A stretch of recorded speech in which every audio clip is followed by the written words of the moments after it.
Rádio Rio de Janeiro, a emissora da Fraternidade, passa a apresentar Luz na Penumbra, programa que leva ao seu coração a mensagem da doutrina espírita.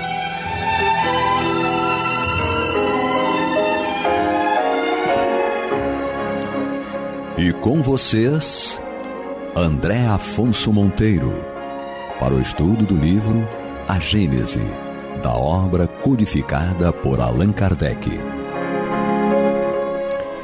Olá, amigos ouvintes da Rádio Rio de Janeiro, a emissora da Fraternidade, a rádio que toda a família pode ouvir, programa Luz na Penumbra, com o estudo da obra A Gênese.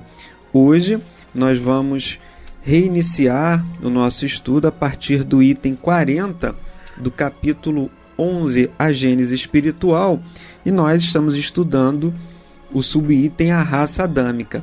Aqui comigo, mais uma vez, sempre um prazer, uma alegria, o nosso querido Alexandre Palmeira, o Alexandre que é médium e trabalhador do Posto Espírita de Caridade Bezerra de Menezes, de Cascadura. Seja bem-vindo, Alexandre. Obrigado a todos, é um prazer estar aqui novamente para esse estudo que é tão espetacular e esclarecedor da Gênese, tá? Um bom estudo para todos. E também aqui conosco, amigos ouvintes, o nosso querido Serginho, na técnica, na operação, dando aquele apoio aqui para nós na formatação do programa.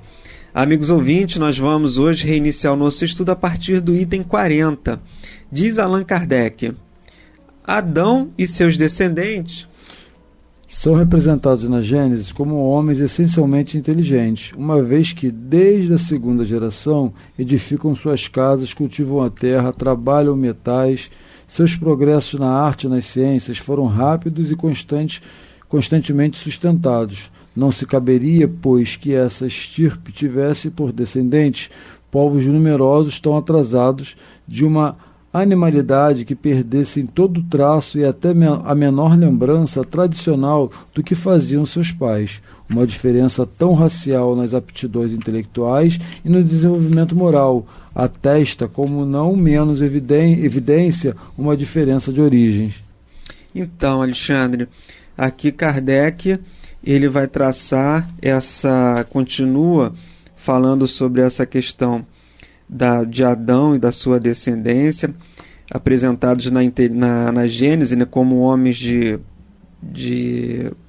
inteligentes, até pelas conquistas, por tudo que eles apresentaram aqui. E nós até falávamos isso no programa anterior, que a partir daí que o homem começa a viver em sociedade, começa a construir as suas casas, fazer as suas construções, passa a não mais viver da caça e da pesca, mas também do cultivo da terra, das plantações, conforme Kardec coloca aqui, que a gente vai verificando isso na história. E até a fabricação também de instrumentos, né? As evoluções dos instrumentos, das ferramentas, né? E assim, a raça adâmica, ela vem esse nome assim, raça adâmica, porque veio exatamente de Adão, né? Mas a ciência já se comprovou que a raça adâmica, esses descendentes de Adão, não foram os primeiros, né? Muito antes dele já se tinha o surgimento de civilizações que viviam organizadamente de alguma forma, né? Ou com poder teocrático, com poder político, né? Mas já existia uma sociedade com uma certa complexidade, mesmo que talvez vivendo em forma tribal, né? Mas tinha aqueles líderes, né? Tinha toda aquela, né, hierarquia, né? Então, assim, a gente fala raça adâmica porque, como eu falei, deriva de Adão, né? Mas já sabemos que essa origem é bem antes de Adão. Adão foi, como o André já falou no programa anterior, da semana passada, que eu lembro bem, que ele vem falando essa questão do espírito já ter evoluído, né? De trazer suas bagagens, suas conquistas, e que Adão foi só mais um desses espíritos, né? E que por uma tradição oral ficou, né? E aí depois futuramente foi escrito, né? E que ficou registrado ao longo da história. Sim, até porque Kardec coloca em uma das notas lá em O Livro dos Espíritos que, na verdade, ele é um dos sobreviventes de um grande cataclisma. Como Noé, né? Sim, como Noé também. Então fica esse registro que tiveram transformações no planeta, estava em experimentação, como Lemúria, como a própria Atlântida, que foram continentes que acabaram sumindo. E o que aconteceu com aquele povo? Morreu todo mundo? Sobreviveu alguém? Então, num desses grandes cataclismas, o Adão sobrevive. Mas existia população em outra parte do globo terrestre. E aí vai dando essa diversidade até das características dos povos, né, Alexandre? No Exilado de Capela fala muito bem sobre isso, né? Da primeira destruição da Lemúria, aquele povo da Lemúria vai para a Atlântida, depois a Atlântida maior as ondas da água, né, encobre e fica a Atlântida menor, né, aí mais 600 anos depois a Atlântida ela é engolida de vez. Então esses povos eles foram se espalhando. Sim. Por isso que a gente vê, por exemplo, a pirâmide ser cultuada lá no Egito, com outro propósito, né, como um sarcófago, né, para guardar lá o faraó, mas a gente vê a pirâmide, por exemplo, nos maias, nos incas, Sim. que tinha um outro propósito, mas a questão arquitetônica de ser pirâmide, mesmo que uma de degrau e a outra não, mas só o fato de serem pirâmide já caracteriza, já mostra essa ligação que eles tinham, né, que isso aí foi só uma divisão cultural, mas daquela coisa primitiva de, por exemplo, a pirâmide ser algo representativo, né, para uns, para enterrar o seu líder, e para outros, para fazer até o sacrifício para agradar os deuses, né? E aí pirâmides que também são encontradas fora, né? Eu estou citando aqui dois extremos, né? Que é a América e o Egito, mas tem pirâmides aí, né, mundo afora, né? E aí mostra essa característica comum, né? Então não é possível que a civilização daqui da América tenha tido uma inspiração paralela com a de lá sem ter essa experiência anterior, né? Sim, é algo com que é meio inadmissível, né? E é interessante que aqui, no item 40, Kardec ele diz o seguinte, né, conforme você leu, Alexandre: são rápidos e duradouros seus progressos nas artes e nas ciências. Não se conceberia, e ele diz também, né, que desde a segunda geração eles trazem esses traços de inteligência, isso está registrado na própria Gênese mosaica. Sim. E ele vai dizer que desde a segunda geração que eles constroem cidades, cultivam a terra, trabalham os metais, são rápidos e duradouros seus progressos nas artes e nas ciências. E aí Kardec vai dizer: não se conceberia, portanto, que esse tronco tenha tido como ramos, então vamos imaginar, uma base única, uma origem única. Então, você não se conceberia, portanto, que esse tronco tenha tido como ramos numerosos povos tão atrasados de inteligência, tão rudimentar, porque ali teria que reencarnar, teoricamente, alguém que trouxesse esses conhecimentos e também disseminasse esse aprendizado. A gente sabe que a inteligência e as conquistas morais, elas não são genéticas, isso são atributos do espírito. Mas a gente se pergunta por que tem um povo que já nasceu com uma certa, ou um grupo, né, sempre dentro ali daquele grupo já nasce alguém com uma característica mais evoluída, justamente para organizar esse povo. A gente pode até citar o próprio exemplo de Moisés. Ele é um líder que nasce ali dentro daquele povo escravizado, mas com conquistas morais e intelectuais que vão guiar aquele povo para a sua transformação. Eu acho que aqui tem uma coisa interessante, que é quando o Kardec fala aqui, olha, inteligentes, uma vez que desde a segunda geração. Então ele vem frisando que não foi a primeira geração, foi a segunda geração. Isso faz uma diferença, né? Naquele primeiro momento, essa primeira geração, ela vai ter esse contato com esse mais atrasado, ela vai se readaptar àquela situação ali que ela está agora, que é um pouco mais atrasada da órbita que ela estava, né? E já no segundo momento que ela volta, né, na segunda geração, que já vem outros espíritos também, já vão encontrar uma condição melhor, né? E esses espíritos que reencarnaram da primeira geração já vai ter já plantado a semente que vai brotar exatamente na segunda geração, né? Sim, e ele vai dizer, continuou Kardec dizendo aqui no item 40, que não se conceberia, né, portanto, numerosos povos tão atrasados de inteligência tão rudimentar, que ainda em nossos dias, e a gente vê ainda hoje, povos que ainda estão assim numa condição de inteligência, né, muito rudimentar, que ele até usa um termo aqui, né, que rastejam a animalidade. E ele reforça, né? Será que eles perderam esse traço, essa lembrança do que faziam os seus pais? E a gente retoca. A inteligência, a moralidade, ela não é uma coisa genética. Ela é um atributo do espírito. Sim. Mas será por que aqueles espíritos, por que esses espíritos estão reencarnando ou encarnando numa condição tão rudimentar?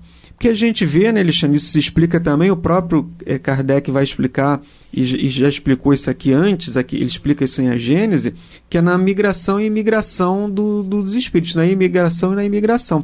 Então, constantemente, o nosso planeta, ele está passando por essa transformação. Então, em determinado momento, ele recebe uns espíritos com uma característica.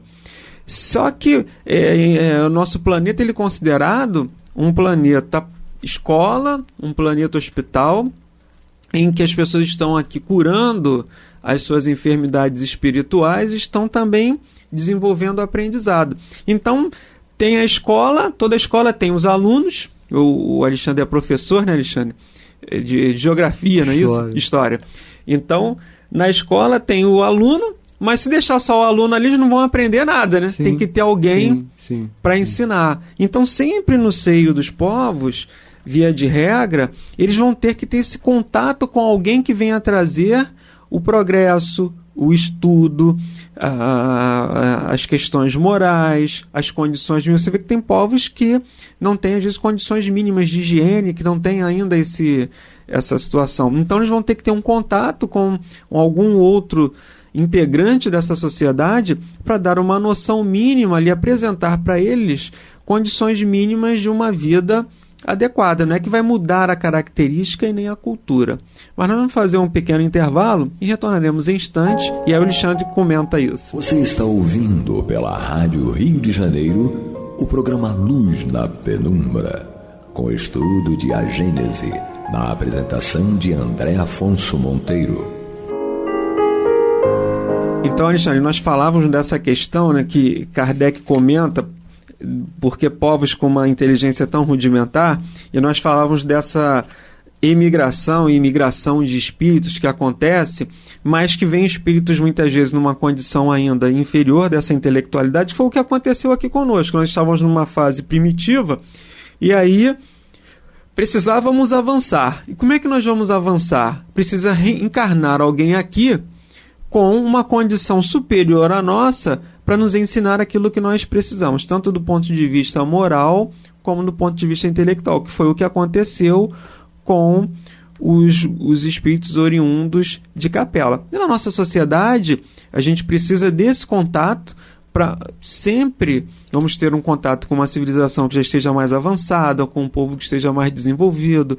E aí a comunicação hoje, uma série de fatores que fazem com que a gente esteja numa comunicação permanente e possa ir aprender cada vez mais com quem desenvolve uma técnica, uma teoria mais avançada.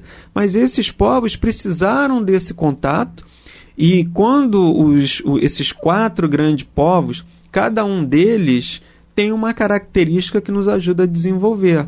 A gente vê os egípcios, eles tinham grande facilidade, construção, medicina também, a mediunidade.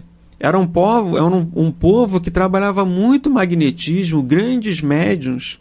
Tinham então tem aquelas questões lá das pragas do Egito, essas questões meio que tem, se você entrar na pirâmide, se você arrombar a tumba do faraó, você vai sofrer tudo isso é uma coisa física que é explicada. Até o Hermínio de Miranda ele tem um artigo muito interessante que fala sobre isso.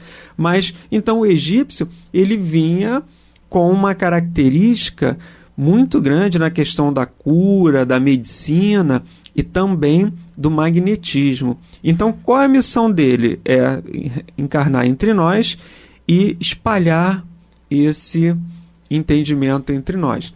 Os hebreus, eles de todos esses povos, eles são aqueles que tinham a certeza da existência a consciência do Deus religiosa, único. Né? Consciência como religiosa. Assim os gregos, né, aqueles gregos arcaicos, né, traziam aquela ideia de política, né, de divisão, né, da política, da organização da polis, né, da filosofia, né, da questão de se discutir, da dialética, né? Isso aí. Então, e os hebreus eles vêm nos ensinar, nos dar a noção de um Deus único, Sim. as noções religiosas. Os hindus com a questão da meditação. Então,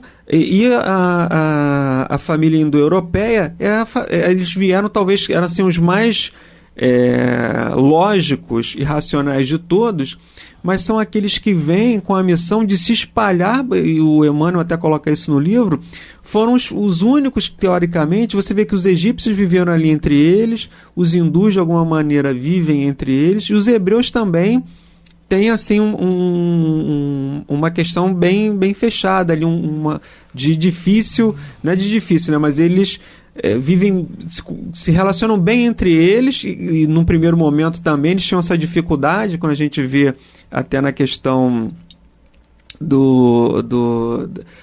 dos evangelhos, que eles eram muito fechados entre eles. E a família indo-europeia é essa que vai trazer essas informações de construções, de arquitetura. Sim. E são os que mais se espalham, acabam se espalhando imediatamente. Esse segmento hinduísta também é interessante para frisar uma coisa que vale a pena falar, né? Eles, por exemplo, vieram nesse resgate de viver em coletividade, porque eles até hoje vivem um sistema de casta. Sim. Né? Eles vieram para passar por essa até prova. Hoje, né? Tu vê que é uma coisa que vem lá. Eles já se dividem nas castas. Né? Então, assim, qual o desafio desse povo? Exatamente esses espíritos viverem numa igualdade, né, de raça, que não tem essa casta, que todos somos iguais em todos os aspectos, em tudo. Todo mundo tem um coração, né, 2 rins, né, um estômago, todo mundo é assim. Né? O que muda de um para o outro, às vezes é o externo, né? Porque às vezes um é escuro, outro é branco, outro é louro, outro tem olhos azuis, e um que às vezes adquire um pouco mais de conhecimento do que o outro. Né? Mas essa é a única diferença, que tudo são coisas externas. Aí tem também essa questão interna, que é a bagagem de cada um. Né? Mas vale a pena frisar isso que eu né? E você vê que cada um trazia as suas dificuldades. Sim. Acabam trazendo as suas dificuldades, e por isso necessitavam reencarnar, e necessitam aqui ainda, né, reencarnar entre nós para fazer esse desenvolvimento. Então a gente vê, o Alexandre já falou aí da questão das castas, mas da organização hindu, e eles ainda mantêm, né, esse sistema. Tinha os Mahatmas, né, que as grandes almas, como Gandhi, por Sim. exemplo, espíritos que reencarnam ali, e o Emmanuel diz, né, almas resignadas e crentes nos poderes espirituais que as conduziriam de novo às magnificências dos seus paraísos perdidos e distantes. Então, todos eles guardando essa saudade, essa vontade de regressar, né? E muitos regressaram, né? No de Capelas, ele falando que muitos regressaram, porém também muitos ainda estão aqui em função dos seus delitos que não param de cometer em cada encarnação. Então ele não consegue quitar os delitos anteriores, né? E além de não quitar os delitos anteriores, ele na uma encarnação dá uma melhorada em 1 pontinho, mas anda para trás em 3 pontos. Então ele está sempre nesse processo reencarnatório, ainda tá na nossa orbe, né? Informa Emmanuel no Caminho da Luz que esses espíritos se encontram em nossa orbe. Ainda se encontram aqui conosco. E é interessante que isso que o Kardec tá falando, né? Ele diz, né, encerra aqui no item 40, tão radical diferença nas aptidões intelectuais e no desenvolvimento moral. E aí em A Caminho da Luz, o Emmanuel vai, quando ele fala sobre a fixação dos caracteres raciais, né, Alexandre? Sim. Que ele vai dizer que com o auxílio desses espíritos, Com o auxílio desses espíritos degregados, naquelas épocas remotas, as falanges do Cristo operavam ainda suas últimas experiências sobre os fluidos renovadores da vida, aperfeiçoando os caracteres biológicos da raça humana. Aí aquela questão que eu falei anteriormente, né? O homem de Neandertal, o homem Cro-Magnon, um tinha um cérebro um pouco maior, aí o cérebro foi diminuindo, os braços, os membros, né, foram diminuindo os braços, alongando mais as pernas, né, então foram tendo mais firmeza, foram se tornando, né, foi se adaptando, se adequando, né, fazendo ferramentas condições no primeiro momento, né, então essa ideia é exatamente essa experimentação dos caracteres que qual desses segmentos que deveria, né, que mais se adequaria, que mais se adaptaria à condição. Sabemos que o homem, apesar de ter um vírus divisível acabar com a vida na matéria, né? Mas é o único que conseguiu sobreviver e se adaptar em todos os ambientes, né? Ao longo da história tive aí que os animais, as plantas, né, elas não conseguiram se adaptar nas mudanças climáticas. E o homem, desde que tem registro do homem e as mudanças climáticas que tiveram posterior a isso, o homem se adaptou a todas, né? Sim, muito bem. E ele continua aqui falando, Emmanuel, que a moderna genética não poderia fixar, como hoje, as expressões dos genes, porquanto, no laboratório das forças invisíveis, as células ainda sofriam longos processos de acrisolamento, imprimindo-se-lhes elementos de astralidade, consolidando-se-lhes as expressões definitivas, com vistas às organizações do porvir. Então você vê que lá ainda, quando esses espíritos estão lá na nossa fase primitiva, nossa organização física, ela foi passando por essa, e aí ele diz, né, dos laboratórios das forças invisíveis. Então, lá no mundo espiritual, eles trabalhando e melhorando o nosso corpo físico. Você vê que não existe nada pronto, né? Não nasce, tudo depende do esforço. A espiritualidade trabalhando numa organização física que seja adequada e adaptável à nossa existência humana. Não, e dentro desse processo vale até lembrar uma coisa que é interessante, que ele fala assim, o organismo humano não é preparado para digerir a carne, né? Só que a gente tem que lembrar que foi a proteína animal que fez com que o homem desenvolvesse, isso é comprovado pela ciência, né? Então essa é uma coisa que se a gente olhar pelo lado espiritual, pode parecer meio que antagônico, né? Mas enfim... Num primeiro momento a gente teve muito essa necessidade. Exatamente. E à medida que a gente vai evoluindo... Vamos perdendo essa necessidade porque já alcançamos um grau de evolução que... Né, nossa mente já expandiu aquilo que tinha que expandir, que só foi permitido com o uso da proteína animal, mas agora já expandiu, né? Então agora a gente já está num outro momento... Quais eram as nossas necessidades físicas lá atrás? Quais são as nossas necessidades vale a pena hoje? Lembrar isso e frisar isso, que isso é muito interessante, que está presente, como falou, no hoje, né? Qual a nossa necessidade de hoje, né? E aquela que eu tinha lá de trás?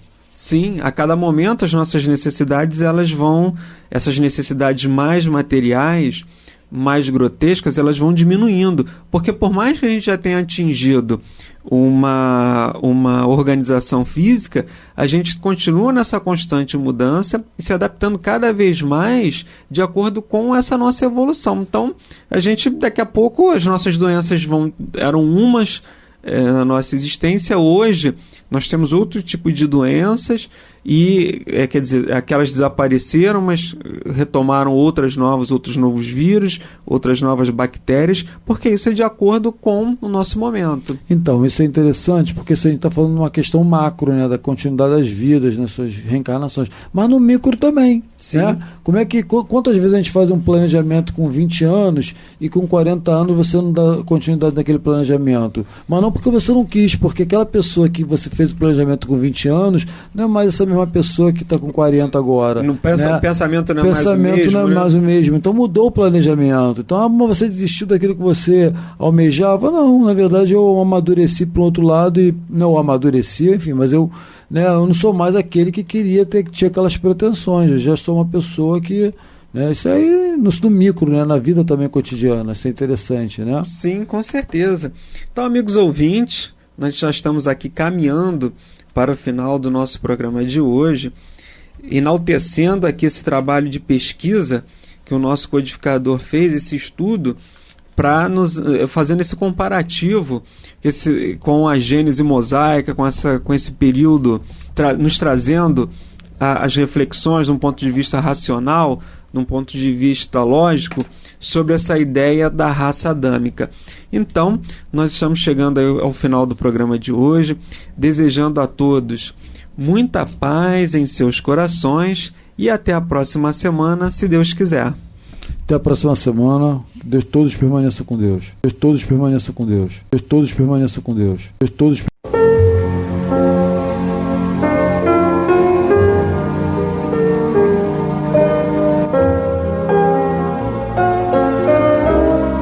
A Rádio Rio de Janeiro está levando ao seu lar e ao seu coração a mensagem consoladora da doutrina espírita, através do programa Luz na Penumbra.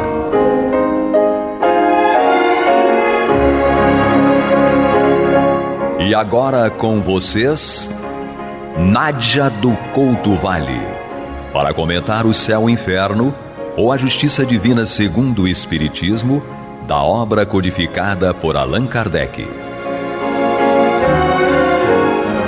Amados ouvintes, paz e luz às nossas mentes e corações, hoje e sempre, guardando neste instante o coração e a mente para o estudo desta obra, e estamos na sequência do capítulo 7º da primeira parte, um capítulo no qual o nosso querido codificador Allan Kardec trata das penas futuras segundo o Espiritismo, e particularmente nós estamos estudando o Código Penal da Vida Futura, contando com o concurso do nosso querido irmão, companheiro Moisés Santos, que está aqui conosco para nós todos estudarmos esta obra. E nós estamos, não é, Moisés, no capítulo 7º. Sim, uma satisfação redobrada estarmos aqui, sempre aprendendo com Allan Kardec. Sempre. E vamos continuar. Nós estamos aqui no Código Penal da Vida Futura e nós vamos estudar o item ou o artigo 29. Eu vou ler e você comenta. Okay. Certo, a misericórdia de Deus é infinita, mas não é cega. O culpado que ela atinge não fica exonerado, e enquanto não houver satisfeito à justiça, sofre a consequência dos seus erros. Por infinita misericórdia, devemos ter que Deus não é inexorável, deixando sempre viável o caminho da redenção. Mas que esperança, hein? Então, para nós entendermos esses recursos educativos e retificadores nas nossas vidas, é preciso buscar o equilíbrio entre as propriedades da justiça divina, que está sempre acompanhada de misericórdia, e a misericórdia divina está sempre acompanhada da justiça. Então, uma não existe sem a outra. Toda essa confusão de consideração a respeito do tempo de retificação e do processo educativo se dá quando a gente pensa em separar essas duas propriedades. Então, uma acompanha a outra. E Jesus também, a propósito, já nos ensinou pela reconciliação com os inimigos enquanto estamos a caminho. Enquanto não realizarmos esse processo, ainda permaneceremos ali. Então, esse tempo, ele é criado por nós mesmos, pela nossa intransigência, pela nossa indisposição da retificação. Exatamente. Você veja que às vezes as pessoas dizem: ah, mas Deus é tão bonzinho.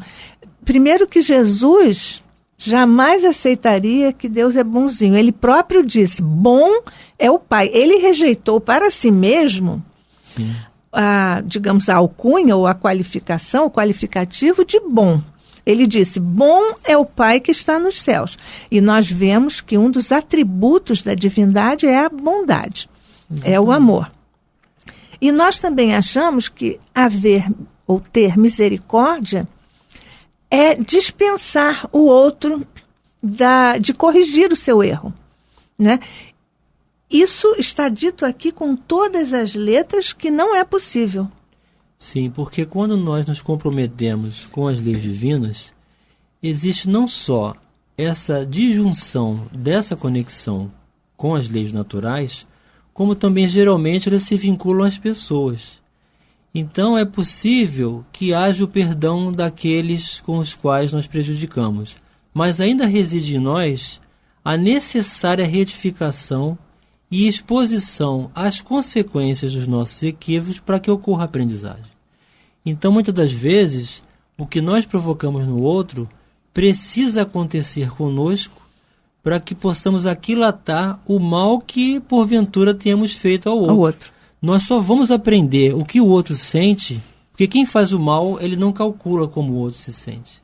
Nós não nos colocamos no lugar do outro quando realizamos algo equivocado perante o nosso semelhante. Então, esse processo de aprender a se colocar no lugar do outro, às vezes se faz necessário que o mecanismo ocorra conosco. Mas é tão abrandada essa consequência, aí que entra a misericórdia. Por isso que ele não é inexorável. Por quê? Ele não dá o mesmo peso de reação, porque ele não considera, às vezes, o proveito. Então, é tão interessante isso, também Jesus ensina, né? Que Deus não dá fardo pesado a quem não possa suportar. Então, o fardo que nós carregamos hoje é esse mecanismo de retificação com o projeto de reeducação perante os sentimentos e perante as leis divinas, mas no momento que nós estamos dispostos a superá-los. Pois é, até porque Deus não nos solicita em determinado momento fazermos a nossa própria corrigenda se não estamos preparados para isso. Por isso que às vezes nós aguardamos, e toda a literatura está aí para comprovar, nós aguardamos séculos até que estejamos preparados para corrigir alguns de nossos erros. E o próprio Jesus disse, né? Nenhum de nós haverá de seguir sem corrigir-se até o último ceitil, até a última coisinha mínima que seja, que tenha feito contrariando a lei. Ou seja, aquela ilusão de que será que essa é a minha última encarnação na Terra? Não existe.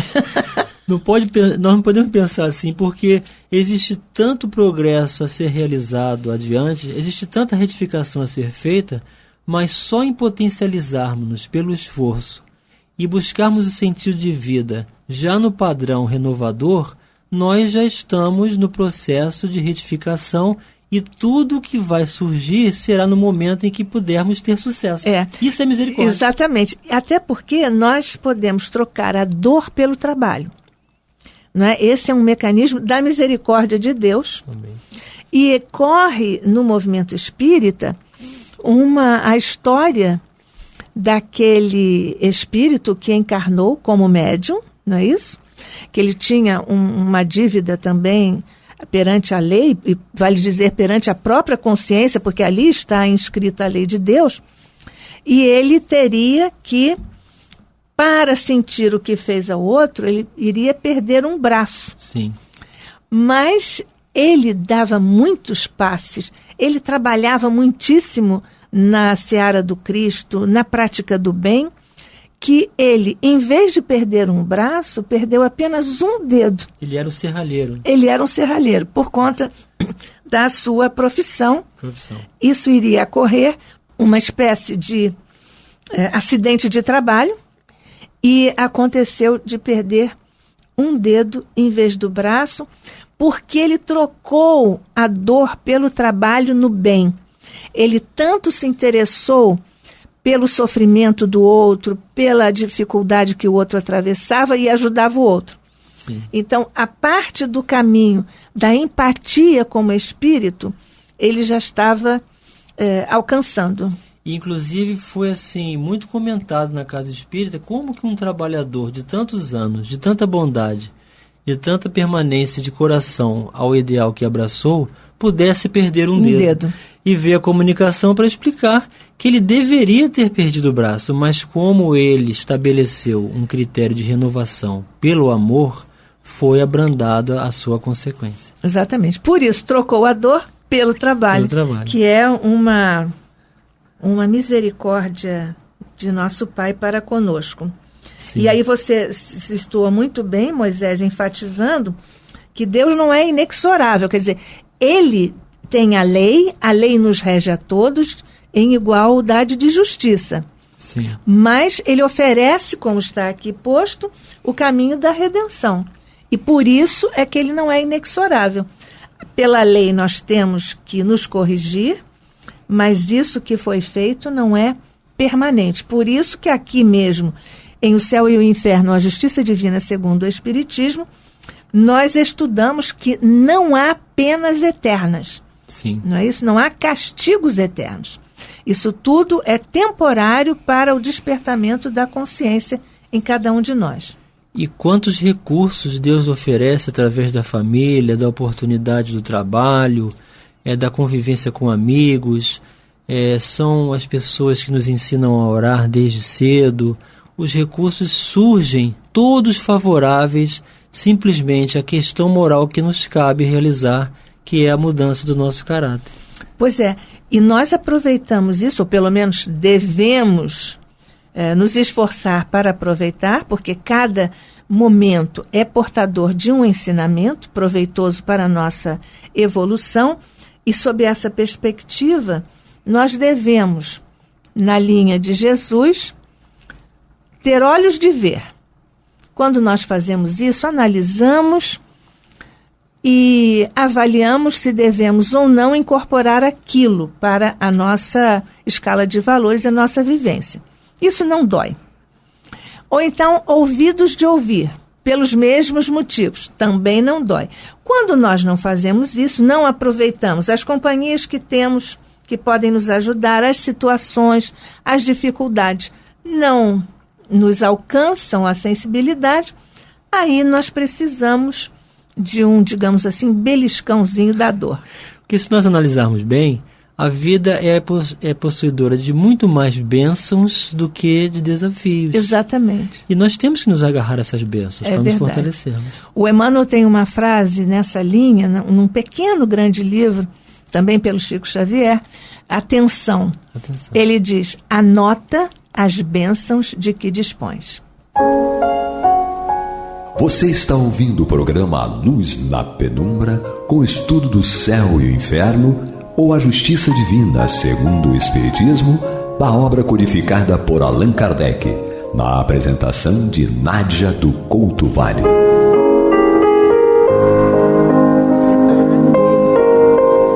Nós seguimos então no estudo desta obra, O Céu e o Inferno, ou a Justiça Divina segundo o Espiritismo. Nós vamos agora estudar o artigo 30 do Código Penal da Vida Futura. E Moisés Santos está aqui estudando conosco. Caros ouvintes, vamos então para o artigo número 30. Subordinadas ao arrependimento e reparação dependente da vontade humana, as penas, por temporárias, constituem concomitantemente castigos e remédios auxiliares à cura do mal.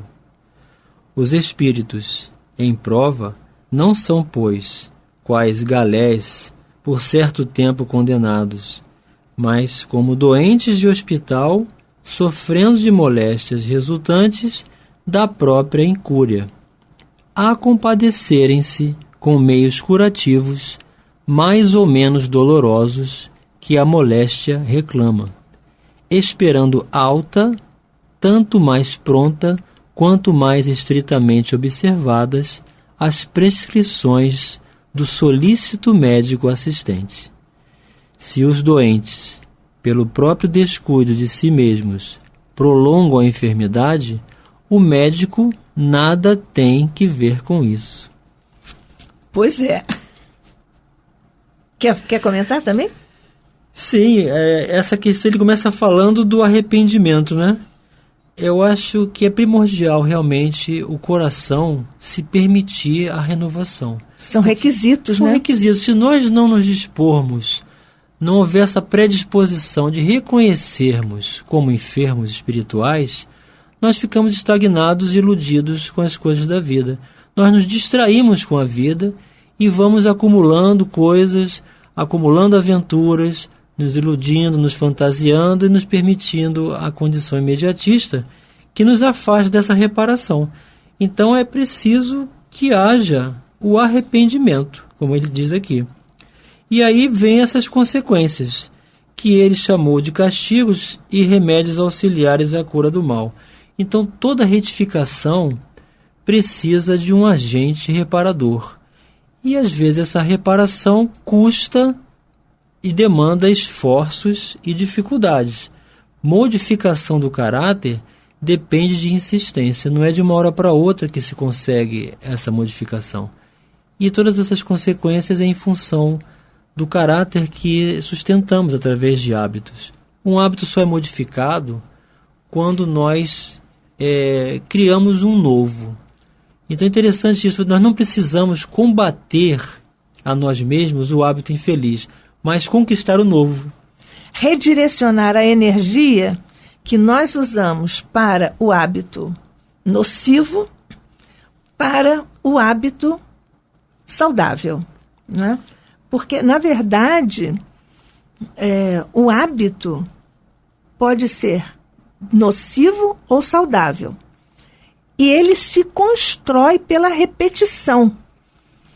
Nós não construímos um hábito fazendo uma vez ou duas vezes uma opção ou uma ação. É preciso que aquilo seja reiteradamente repetido para constituir um hábito. Aristóteles, o nosso filósofo da Antiguidade Clássica, disse que o hábito é uma segunda natureza, porque de tanto que nós repetimos, aquilo passa a fazer parte de nós. E nós, às vezes, invigilantes, pensamos que nós somos assim. Sim. Pensamos que aquela é a nossa natureza. Ficamos ouvindo, às vezes, dizendo, eu já nasci assim, eu sou assim. Não. Nenhum de nós nasce porque seja maldoso, perverso, maledicente, egoísta, não. Nós, ao longo da nossa trajetória evolutiva, ao longo das encarnações, nós fomos fazendo escolhas, opções e praticando atos que foram construindo os hábitos. Também, reversamente, nós não eliminamos um hábito da noite para o dia. Sim. Nós temos que dar uma espécie de ré, não é isso? Nos nossos atos e nas nossas opções, e temos que estar vigilantes para, toda vez que nós nos dispusermos a fazer aquilo repetindo, nós temos que refrear para irmos, entre aspas, esquecendo de fazer aquilo. Eu diria desacelerar o processo. Para que essa continuidade não tivesse o seu curso. E interessante também, Nádia, que ele coloca aqui uma comparação que o espírito humano não é como uma embarcação, que ele falou nas galés. Né? Exatamente. É uma embarcação que está condenada, que não tem mais jeito. Está o léu. Né? O espírito humano, ele tem essa plasticidade, ele tem essa possibilidade de renovação. Então, onde a gente vê o mal, onde a gente vê um caráter hediondo, Jesus está vendo possibilidades. Então, ninguém está condenado eternamente, ninguém vai viver penas indefinidas por conta dos equívocos, por pior que tenha sido. Porque todo o processo do equívoco de afastamento das leis de Deus é proposta experiência basilar para a nova condição, para o novo hábito. Conquista. A nova conquista, a nova cultura de vida. Que também, assim como o hábito, uma cultura não precisa ser combatida, nem deve por respeito. Né? Mas se a cultura gera consequências infelizes, vamos fazer nascer uma nova cultura de amor, de trabalho, de solidariedade, de empatia, de permissão de nós mesmos para servirmos as possibilidades. Porque aí essas moléstias, elas começam a receber um tratamento alterado. Que flui naturalmente em propulsão de saúde. Porque as enfermidades físicas refletem enfermidades morais. Isso nós sabemos. Muitas vezes nós pedimos essas enfermidades. Sim. Antes de encarnarmos no nosso planejamento pré-natal. porque temos vontade de nos corrigirmos. Você veja que começa aqui esse artigo dizendo que esse desejo de arrependimento e reparação, isso depende da vontade da criatura querer corrigir-se. Que é uma das potências humanas, né? A vontade. Exatamente. Uma das forças fundamentais da mente. E, então, nós precisamos corrigir. Às vezes, a corrigenda vem através de uma enfermidade, que, como você aqui lembrou, seguindo a imagem, não é um barco à deriva, não é isso? Também, muitas vezes, os próprios pedem a enfermidade. Sim. Para navegar, às vezes em águas turbulentas, porque a vida, às vezes, também se torna desafiadora por nossa necessidade de aprendizagem para lidar com aquelas situações. E também nós entendemos que o nosso processo reencarnatório ele pode se comparar a uma instituição como um hospital. A Terra é um hospital para a maioria de seus habitantes. Exatamente. E só tem alta do hospital quem está curado, né? Pronto. Então o médico já prescreveu o remédio, o comportamento, a mudança de hábitos para nos ajudar a modificar o problema da moléstia. Se nós não atendermos o pedido médico, nós é que estamos prolongando essa enfermidade. Exato. Aí nós achamos que indo ao médico, isso aqui na vida material, aí, ele me receitou tal remédio, mas eu vou tomar só 2 dias, não vou tomar nos 8 dias que ele recomendou, isso não vai dar certo para o restabelecimento do paciente. Assim também, nós não podemos nos dar por cansados de fazer o bem. Agora eu já fiz muito isso. Não vai dar certo também esse processo de restabelecimento até a cura, né? Ou fazemos o bem como identificação pessoal, espontânea, ou tudo isso é só aparência. E nós, como cristãos, sabemos que somos acompanhados sempre por testemunhos que vão observar-nos. Se isso não for de coração, não basta só estar de corpo presente. Então, às vezes, essa moléstia que apresenta a exterioridade do corpo é para que o espírito se purifique, para que o retorno à vida espiritual seja de saúde integral, que esse que é o objetivo. A saúde do espírito é que é determinante para a saúde do corpo. Exatamente. E você ainda há pouco fez um comentário que me fez lembrar de uma imagem lindíssima de Humberto de Campos em Boa Nova, quando ele fala de Jesus consolando Maria de Magdala. Sim. Quando ela não se sentia à altura de se restabelecer, se recompor da sua vida, que era uma vida afastada, não é isso? De determinados preceitos morais. Sim. Então, Jesus diz com aquela doçura: não vês, Maria, que a primavera faz desabrochar as suas flores num teto em ruína, né? Quer dizer, a casa está em ruína, mas a natureza faz ali brotarem as flores, e aqui mantendo a imagem, as flores da redenção, do desejo de estar com Jesus, no desejo de se tornar mais adequado aos preceitos da lei de Deus, mais próximo dos nossos amigos espirituais e de trilhar o caminho certo. É porque o homem, ele sempre vê numa rosa 1000 espinhos, mas Jesus vê em um espinho 1000 rosas. 1000 rosas. É a mesma condição. É exatamente isso.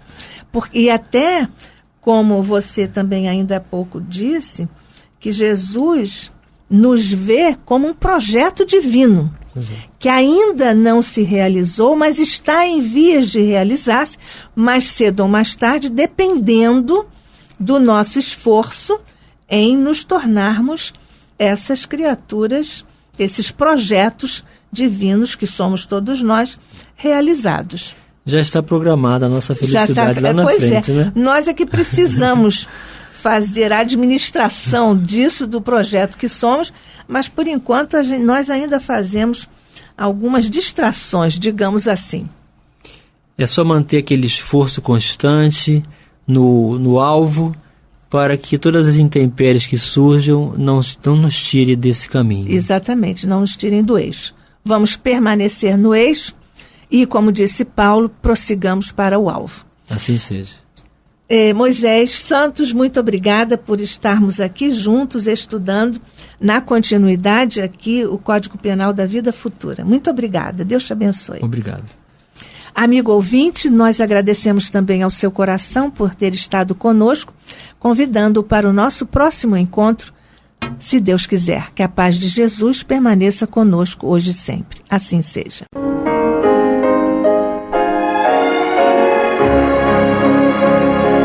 E vamos ouvir agora a prece de encerramento de nosso programa, na voz de Geraldo de Aquino. Jesus, dá-nos coragem para a luta, piedade para os insultos e misericórdia para as injustiças e ingratidões.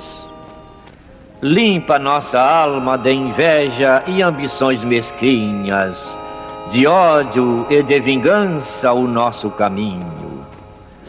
E que dentro em pouco, ao recolher-nos de novo ao calor do nosso leito, para que o sono nos dê a paz e o esquecimento das tristezas humanas, possamos sentir, Senhor, no mais íntimo de nosso ser, a doçura indefinível do Teu amor e a grandeza incomparável da Tua divina presença. Que assim seja.